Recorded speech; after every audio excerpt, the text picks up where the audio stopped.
We're going to start with, I think, videos, and it's patient stories, so really important, patient stories, videos and messages from the Royal Osteoporosis Society. My name is Leslie. I'm a retired 62-year-old specialist nurse. I had my first fracture, my first spinal fracture in November 2019. I was 59 and I just retired. I went to see the GP and an x-ray showed a fracture, a compression fracture of T7. It was a spontaneous fracture. I don't know how I did it. I just got out of the shower one morning and I had some back pain, and that got worse throughout the day and then quite severe over the next few days. That's how it all sort of started, really. That was the first time I'd had any sort of fracture or anything.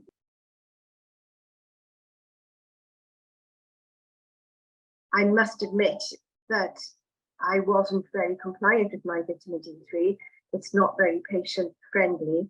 At the end of the consultation with my GP after the fracture of T7 in 2019, she made it plain to me that yes, it probably is linked, and yes, she said, you know, you need to be more compliant with your treatment, which I certainly was from then.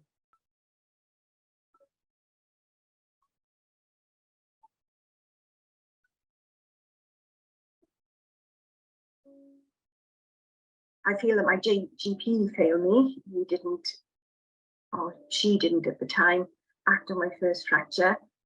I was also failed when I went into hospital because they pinpointed a fracture and they didn't even refer me to the correct people.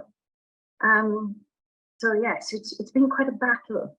And I don't really want to see anybody else go through the same thing. I just couldn't believe that nobody was listening. And I do think if I hadn't have pushed, like, you know, I knew that going in the back door through the colorectal would get me in, but I knew my problem wasn't colorectal, and I don't think many other people would have done that. You know, questioning your GP. I mean, when I did speak to him the last time, I did say that I was strongly dissatisfied with the care that I'd had. And I pointed out that there was numerous missed opportunities to actually diagnose me an awful lot sooner. So yes, it's definitely, there are many people that wouldn't want to bother the doctor and will just take everything their GP says on face value.